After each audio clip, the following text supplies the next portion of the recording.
Hello. You're watching a video I really don't want to make, but I decided that was kind of necessary for what I really want to do. What is it that I want to do?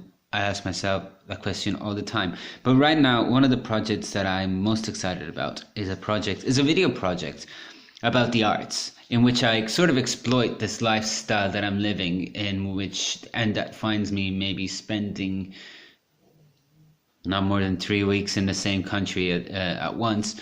And meeting a lot of cool people, especially artists, because that's what I do. I'm an arts journalist. So as a result, I sort of gravitate around that world, even if I'm not doing anything for work. And what it is that I go around and I meet these people, but I also document them. And there's really two main parts to this series. One is just to promote the work of these artists all over the world. And they could be musicians, they could be painters, they could be filmmakers, they could be anything. And it could also be art institutions like cinemas. For example, I shot a video in a vinyl store, and that was pretty cool. I'm hoping to do venues as well. But yeah, anything that happens. And the other one is, one side is to promote them, and the other one is to document, to give a really cool idea of what the art world is and give a global depiction of it. But really to get a sense of reality of what the world is like, and to move away from the perception that the art world is dominated by sort of like this bourgeois idea of cocktail parties and red carpets and, all that kind of stuff. I wanted to do it differently, and I wanted to forget about sit-down interviews, and I really wanted this to be more like a documentary and be shot in a long take. For those of you who don't know what a long take is, it's simply just that the entire video is shot in one take, and we get from point A to point B, and none of the videos will have any cuts or will be edited in any sort of way. They will be just uploaded as they're shot. And the reason for that is that, as André Bazin said, he was a famous French film historian, philosopher. He he thought that the long take was basically the most realistic shot in cinema, and so I agree with them, because it's really where you can catch a glimpse of real life. You're not going to get that when the video is overtly edited, or even just not that much, but sometimes it just gets rid of those moments that are really quite important and quite meaningful, like even the silences that I really like silences, for example. And in a lot of videos nowadays, especially on YouTube and platforms like that, but on TV as well, you don't really get that silence. You don't get that chance to think or to see the world as it is, really. And anyways, so the idea was to represent it as realistically as possible, and so on. But so I've already shot 7 videos in different countries, and I'm kind of worried about it, because as I've started uploading them, I'm realizing that people are becoming a little self-concerned. At first, they were very happy with what was shot, but I've already gotten sort of the idea or the perception that people are kind of worried about these videos being put out there, because they maybe perceive it as unsafe. It's kind of like they're exposed. They don't want these videos to be public, to be made public. It's really, I can understand that, because in a way, I hate that. I mean, I hate to stand in front of the camera, let alone my image being out there for everyone to see. I just hate the idea of it, and I try not to do it as possible, because I just hate doing it. So I realized that, and I realized then that I was getting these messages, and I had to do something about it, because at the same time I realized that it's also very important for people who work in the arts to put their faces out there. But how was anyone going to trust me with having a camera pointed at them, sometimes for as long as an hour and a half or maybe more, if I myself wasn't willing to kind of, to do the same thing? And I realized that I just had to have a stupid little video that maybe no one is going to watch, that would be shot in the same way. Obviously, I can't shoot it in the same way, so I'm just shooting it on my camera phone, because like I said, my camcorder is actually charging right now because it was out of battery. I tried to shoot it earlier, so this is take 2 of this video. So I need to I need to do this video, because maybe it'll help people trust me, document them, because I am willing to put my face out there. And I'm telling you, I hate to have my I hate the way I look. I don't really like myself in general. So it's a big deal for me to just put this video out there. And I'm kind of stressed out about it, but maybe it'll help me too, because I guess I need to expose myself more a little bit. But the point is that's what this video is for. It's so that I have my face out there, and I'm just gonna put this video up without looking at it. I'm not gonna edit it. It's not gonna be edited. It's gonna be shot poorly. I'm gonna talk probably too much, and I needed a structure to it, because it wasn't just gonna be me sort of go on and on about stuff, you know. I mean, I'm gonna do that anyways, but just ranting with no reason or no structure. So I decided recently I rediscovered the Proust Questionnaire. For those of you who don't know the Proust Questionnaire, it's a questionnaire that is supposed to say a lot about people. And the reason why I decided to do this video where I would answer the questions of the Proust Questionnaire is because it's precisely that. It's because not only am I exposing my image, which I really hate to do, because like I said, I don't like myself, but also I'm doing it by answering questions of a questionnaire whose purpose is to reveal sides of someone's personality. So, you know, this was, for those who don't know, the Proust Questionnaire was originally found in documents at Roswell after a UFO sighting. And and it was believed to have been used by extraterrestrials after human abductions to find out more about human character traits, which was why they were abducting humans, was to find out more about us. It's true, man. That's what it is. Google it. The Proust Questionnaire, Roswell, extraterrestrials, blah, blah, blah. And now humans have kind of started using it to find out more about each other's character traits. And I've actually found out about it recently because we were doing it with a couple of friends in Berlin recently, just asking each other the questions and then answering them. But if you think that I've already rehearsed these questions, then you're wrong, because I actually, first of all, I don't remember any of the answers for these questions because I was a little tipsy. And secondly, I don't even remember the questions. So anyway, and also, I mean, these are not like stable answers. I mean, I can change my mind about it, but right now, at this moment in time, this is how I feel I can answer them. Again, I'm not doing this because I think highly of myself. I'm doing it because I'm exposing myself in the hope that people will let me film them, you know, will let me point the camera at them in much the same way. Just to film them talking, and just to have me document them in a very candid way, with no cuts, no altering of any kind, just candidly put the videos out there to really give a realistic depiction of the art world. So here we go. I'm going to start off with this Proust Questionnaire now, and I'm going to try not to make this too long because I'm recording this on the phone, and we're already at 8 minutes. I mean, I just go on and on. I'm so annoying. Number 1, what is your idea of perfect happiness? If I could choose, my idea of perfect happiness is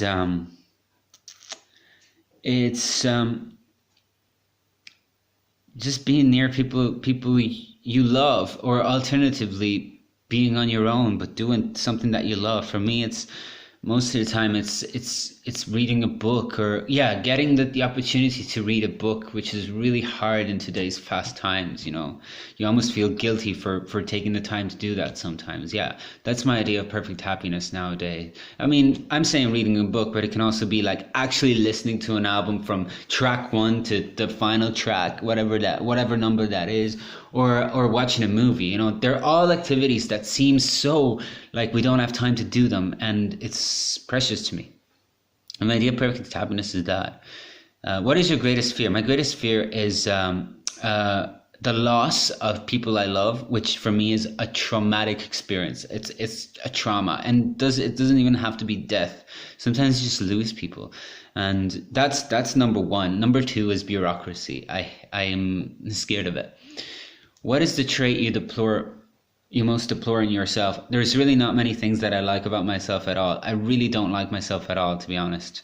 So it would be easier for me to answer a question that would ask me about the traits that I like the most about myself, but I just don't like myself. And I guess I'm not alone. I feel like there's a lot of people who don't like themselves either. But I have no shame in admitting it. I really don't think that there's much that I like about myself. As a result, it's very hard for me to single out anything that I deplore in myself.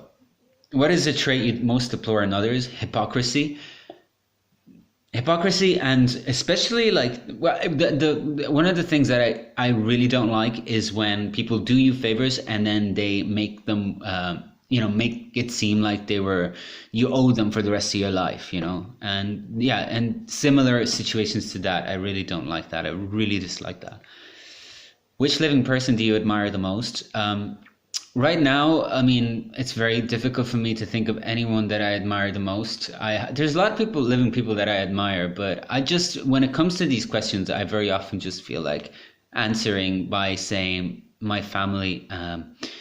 But particularly the person that I admire the most, to some people, is not really a person. It's my dog, and that's Chloe, and she's over there. And yes, she's changed my mind. And I recently came back to Ireland because I just wanted to, my folks went back to Italy, and they had to take care of some stuff there. So someone needed to look after little Chloe there because she's getting a little old. And I was happy to come back and do that.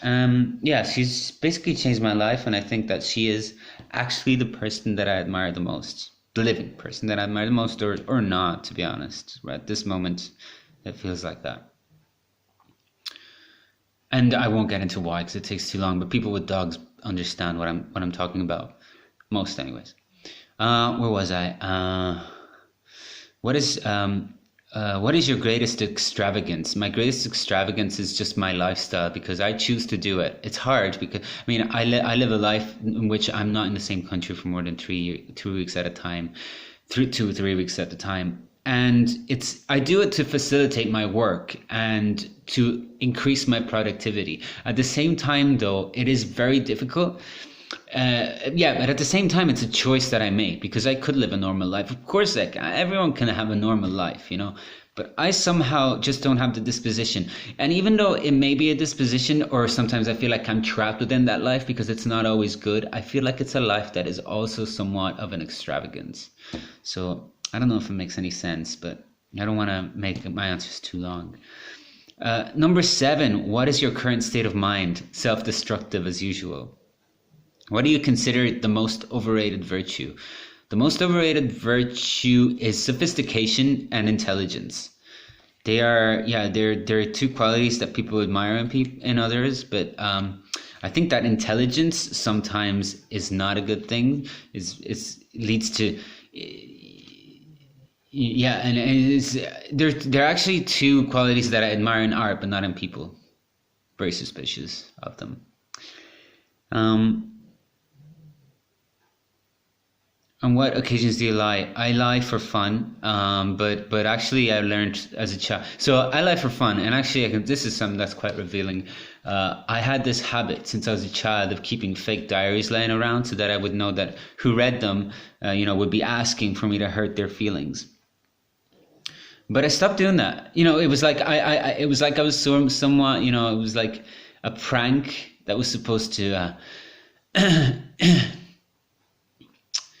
That was supposed to, I don't know what I'm saying. Anyways, look, when do I lie? On what occasion do I lie? I lie for fun, but they're white lies. I found out early in my life that lying was just too much work. You sometimes forgot about the lies you said, so I just don't really lie. I'd rather just not talk, and sometimes not lying gets me into trouble. Sometimes I still lie, And no one doesn't lie, but I try not to because it's just too much work. What do you most dislike in your appearance? I dislike everything. I dislike my hair, most of all. I hate my hair. I don't like myself the way I look at all, but my hair has always been a thing about me that I've been aware, self-conscious of, and I feel like it's the same with most of the people on the planet. To me, it's like my Achilles heel. And I wish it wasn't, but I have to admit that it's the worst. I think about it way too much, and It's a terrible thing. I don't want to. Which living person do you most despise? I'm actually not going to say this one because it's kind of like the secret to my productivity is there is someone that I really despise and I hate, and it's a very real hate, and I feel like everyone, no matter how hard they try, there is someone that they hate. Um, but I'm not going to say it because first of all, it could get me into trouble, and second of all, it's a very real thing, and I don't want to expose. Yeah, and it's a very real thing, and I somehow feel like it's also the secret to everything that I do. So yeah. My battery's low, so I gotta really hurry up. What is the most what is the quality that you most like in a man? Femininity. What is the quality you most like in a woman? Masculinity. So make of that what you will, but I think you understand what I'm saying. Which words or phrases do you most overuse? There's lots. I'm a walking catchphrase. I can't even point them out. What or who is the greatest love of your life? Well, there's a problem with that question is that I don't like any questions, and I won't answer any more questions that are very extreme like that. Like, the greatest anything to me is as silly as asking, what do you think is the best anything? Like, what do you think is the best movie? What do you think is the best song? They're questions that literally mean nothing to me. Well, literally they do mean something, but they don't mean anything to me because they make no sense. I mean, such a boring question too. It's very unimaginative and it's no fun. So I just move on. But obviously I've had lots of great loves, person or thing or whatever, but, and hopefully I'll have plenty more or just one more. Very cheesy. I just said a very cheesy thing. When and where were you happiest? When I was a child, playing with my grandfather with a camcorder, and that's kind of why I have a fascination for documenting things and an interest in filmmaking. I feel so. When I was a little kid, I had a good childhood in general. So I think I reached a peak at 4 to 5 years old. It's been downhill since then. Which talent would you most like to have? Speak every language in the world.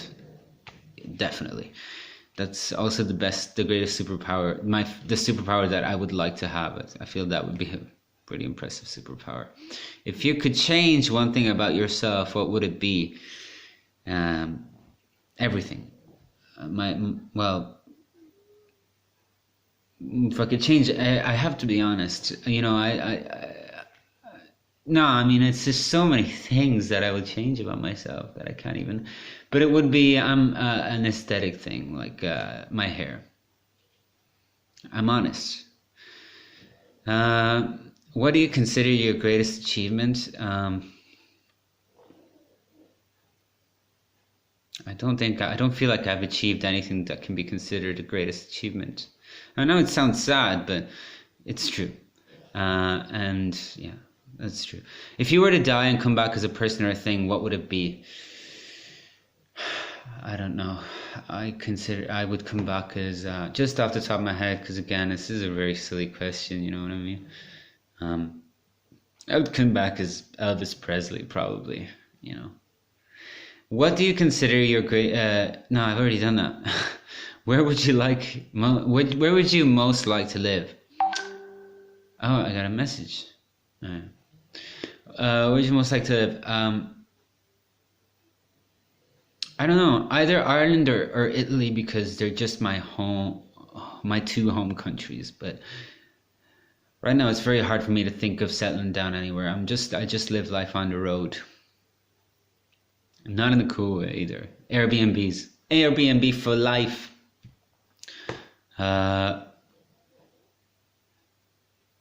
What is your most treasured possession? I have no treasured possessions. I don't own anything that I can't replace. But right now, I guess it's my camcorder because it cost me a fortune. But I don't really treasure possessions. What do you regard as the lowest depth of misery? I don't know. That's really difficult. I don't know. That's very difficult for me to say because I mean, if I didn't feel miserable in my everyday life.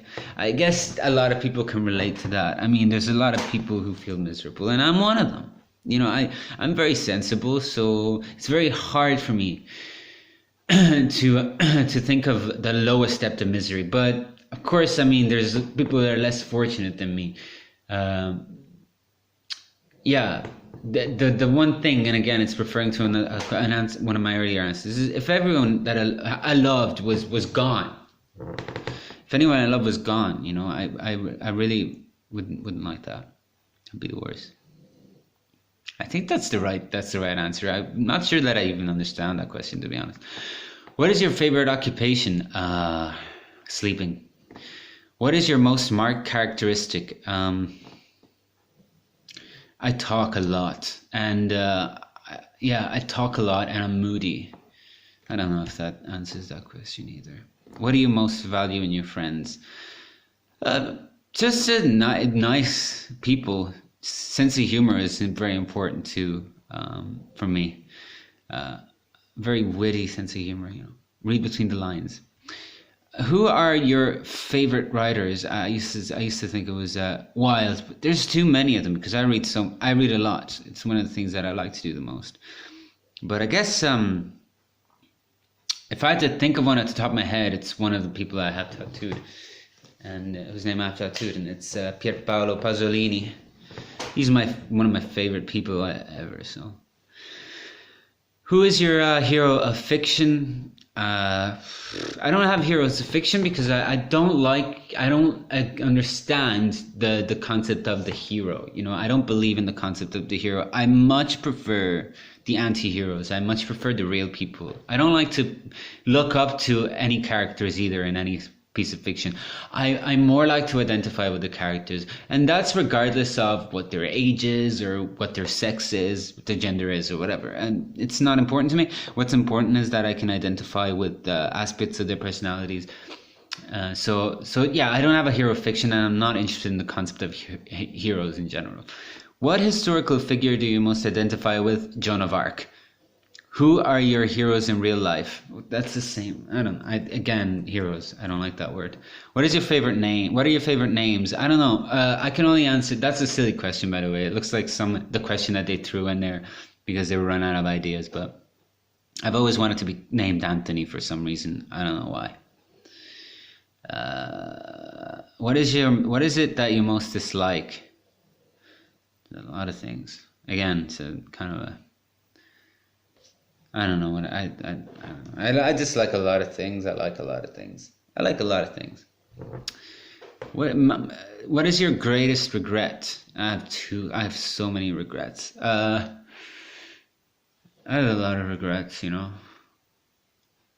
I don't know. I'm a very regret. I regret everything. I wish I had the confidence of Edith Piaf. How would you like to die? I'd like to die. I would like to die. Thank you. What is your motto? I don't like mottos, so I don't have any. I think mottos are. I don't like people with mottos either. Seize the day. Carpe diem. I don't know. Anyways, that's the last question. I don't think I would be very surprised if anyone actually stayed to the end of this video, but it was a necessary thing, I think, for me to do. I think it's a necessary thing for me to make more videos with me in them, because I feel like if people are gonna let me film them, they're gonna want to see me film myself too, because I'm putting myself out there. I can't just hide behind the camera. I would feel guilty. I feel like I would feel guilty. So I'm gonna try my best to not do that, and just actually put myself out there as well. At the end of the day, man, you know, the arts is a funny thing. You know, the arts are a funny thing. You gotta promote yourself, and you gotta trust other people. Also, we got to try something different. You know, I have a lot of ideas that maybe I can talk about in future videos or podcasts or whatever I do. But I just feel like the traditional methods are on their way out, and we got to do something. You know, we got to stick together. So my long take idea is one of those things, and I had a personal need to kind of like expose myself in some way. So I shot this really quick videos, which actually ended up being near 30 minutes. That's fine with me because there's not going to be any cuts in this video, just like there's not going to be any cuts in my other videos that I shot. And that works. That's actually good because some of the videos that I shot were, well, first of all, there are a lot more. You know, it's a handheld camera. There's a lot more moving. Here, I'm just shooting on my phone that's on my table. So some of the videos that I shot are very long. They're kind of like documentaries, really. But they're not sit-down interviews. They're conversations, and we're active and we're walking around. In some cases, there isn't even much talking. You know, I shot a video in a vinyl store, and we were just playing music the whole time, and I was just flicking through the vinyl records, which was cool. So, anyways, I'm gonna shut up. Thank you very much for watching. Keep an eye out. I don't know how to end videos, so I'm just gonna turn off the